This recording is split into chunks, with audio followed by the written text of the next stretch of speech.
Contemporary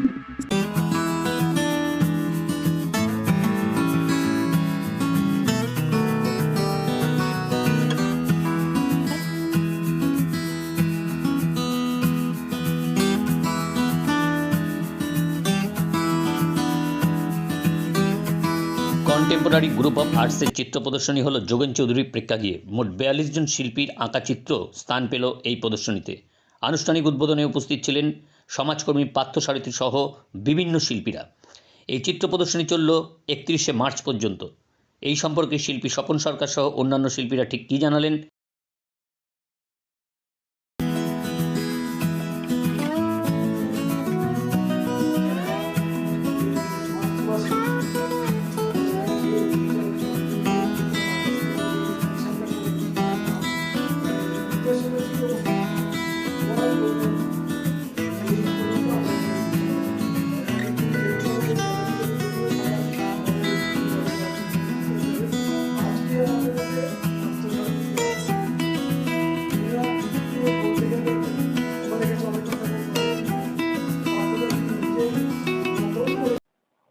প্রথমেই বলবো আমাদের কন্টেম্পোরারি গ্রুপ অফ আর্টিস্টের এই এক্সিবিশন প্রায় 24তম এক্সিবিশন। আমাদের এই গ্রুপ হচ্ছে প্রায় 14 বছর ধরে চলছে। এইখানে গ্রুপে রয়েছে প্রায় 28 জন মতো মেম্বার, আর কিছু আর্টিস্টকে বাইরে থেকে নেওয়া যায়, কিন্তু এখানে অনেক শিল্পীরা কিন্তু ইন্টারন্যাশনাল শিল্পীরাই রয়েছে। তার সাথে আপকামিং ছেলেমেয়েরা যারা নতুন কাজ করছে তারাও কিন্তু আমাদের এই এক্সিবিশনে পার্টিসিপেন্ট। কন্টেম্পোরারি গ্রুপ অফ আর্টিস্টের প্রথম উদ্দেশ্য একটাই যে জেলার ছেলেমেয়েরা কলকাতায় তারা যেন সুযোগ পায়, তাদের একটা সুন্দর জায়গা করে দেওয়া, এবং সিনিয়র আর্টিস্টদের মধ্যে আগামী দিনে যারা ছেলেমেয়েরা কাজ করছে নতুনভাবে ছবি আছে তারা কিন্তু একটা তাদের সাথে মেলবন্ধন হিসেবে একটা জায়গা পাবে, এটাই আমাদের আশা। এবং এদের সাথে এবং সমগ্র যেমন সিনিয়র আর্টিস্টদের সাথে জুনিয়র আর্টিস্টের যে একটা মেলবন্ধন, এটা কিন্তু এই এক্সিবিশনে কিন্তু সেই উদ্দেশ্যটা দেখা যাচ্ছে। আর্টিস্ট রয়েছে প্রায় 42 জন, তার মধ্যে কিছু কয়েকজনকে রাখা হয়েছে জুনিয়র, আর ম্যাক্সিমামই হচ্ছে আমাদের ইন্টারন্যাশনাল সব আর্টিস্ট, এবং এরা দেশের বাইরে বিভিন্ন জায়গায় এবং কলকাতার বাইরেও তারা প্রচন্ড শো করে এক্সিবিশনের সাথে যুক্ত।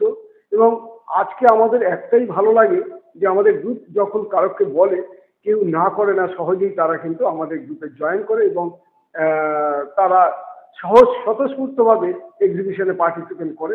এটা আমাদের খুব ভালো লাগে, এবং এই যে উদ্দেশ্যটা, এবং এই উদ্দেশ্যের জন্যই কিন্তু আমাদের কাছে মনে হয় সবাই আসতে চায় এবং তারা এক্সিবিশনে যোগ দিতে চায়। আমাদের আরেকটা কথা আমার একটু অফ গেছে, সেই কথাটা বলতে না বললেই নয়।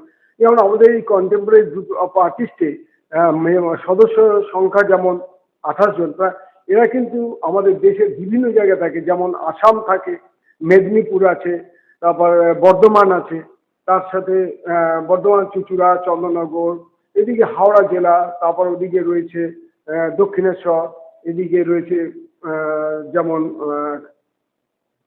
রামকৃষ্ণ মিশন, এরকম বেশ কিছু জায়গায় রয়েছে যারা শিল্পীরা। এখানে প্রায় আমাদের এক্সিবিশনে যে আজকের যে জায়গা তৈরি হয়েছে, সেখানে কিন্তু বিভিন্ন জায়গার ছেলেমেয়েরা যে আমাদের এইখানে আসছে, এটা কিন্তু আমাদের গ্রুপের একটা মহা জায়গা।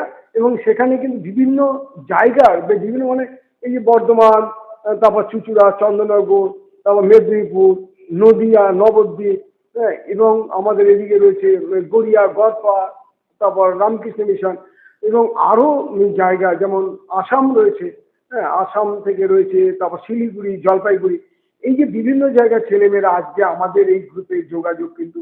এবং আরো একটা রয়েছে বসিরহাট, বনগাঁ, হাবড়া, হরিণঘাটা, এখানকার আর্টিস্টরাও কিন্তু আমাদের এই এক্সিবিশনে আসে এবং আমাদের গ্রুপে ওতপ্রোতভাবে যুক্ত, এরা কিন্তু মেম্বার হয়ে আছে। আজকে আমাদের মানে এই গ্রুপের রেজিস্ট্রেশন বয়স হলো প্রায় 6 বছর হতে চললো, কিন্তু আমাদের গ্রুপ তৈরি হয়েছে প্রায় 14 বছর। এটা আমাদের কাছে কিন্তু একটা বড় পাওয়া যে আমরা বিভিন্ন জায়গায় ছেলে মেয়েদের মানে যাদেরই বলি তারা কিন্তু সব এই যে বারবার করে বলছি জেলার ছেলেমেয়েরা যে অনেক সুযোগ পায় না, আজকে কিন্তু কলকাতার বুকে তারা কিন্তু এই সহজে সুযোগ পাচ্ছে। এই সুযোগটা করে দেওয়াই কিন্তু আমাদের কন্টেম্পোরারি গ্রুপ অফ আর্টিস্টের প্ল্যাটফর্ম। এটা কিন্তু সহজেই পাবে এবং পায় তারই উদ্দেশ্য আমাদের। এটাই হচ্ছে আমাদের লক্ষ্য, যে সবাই একই জায়গায় যেন সবাই এসে কাজকর্ম করতে পারে বা দেখতে পারে, ছবি দেখতে পারে, ছবি দেখাতে পারে। এটাই হচ্ছে কন্টেম্পোরারি গ্রুপ অফ আর্টিস্টের প্রধান উদ্দেশ্য। নমস্কার। আমার তো বিশেষ করে কিছু বলার নেই স্বপন স্যার বলে দেওয়ার পর। তবে এইটুকুনি বলতে চাই যে যখনই স্বপন স্যার ডেকেছেন ওনার এক্সিবিশনে পার্টিসিপেট করার জন্য, আমি সবসময় এসেছি। সবসময় হয়তো সম্ভব হয় না, কারণ নানান ধরনের কাজ, অফিস, বাড়ি এসব নিয়ে। কিন্তু স্বপন স্যারের এক্সিবিশনে এই জন্যই আমি থাকতে চাই, তার কারণ ওনার প্রথম কথা ওনার আন্তরিকতা। উনি যেভাবে, আমি ওনার সরাসরি ছাত্র নই, কিন্তু তারপরে উনি যেভাবে আমাকে নিজের ছাত্রের মতন ভাবে দেখেন, নিজের ছাত্রের মতন ট্রিট করেন, সেইটা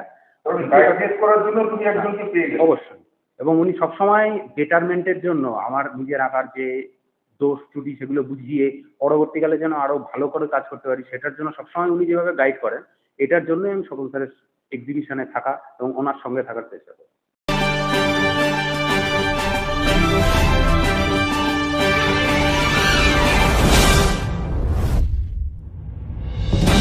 Audio Jungle. চোখ রাখুন বিশ্ববার্তা টিভিতে, যার সততাই শেষ কথা। Audio Jungle.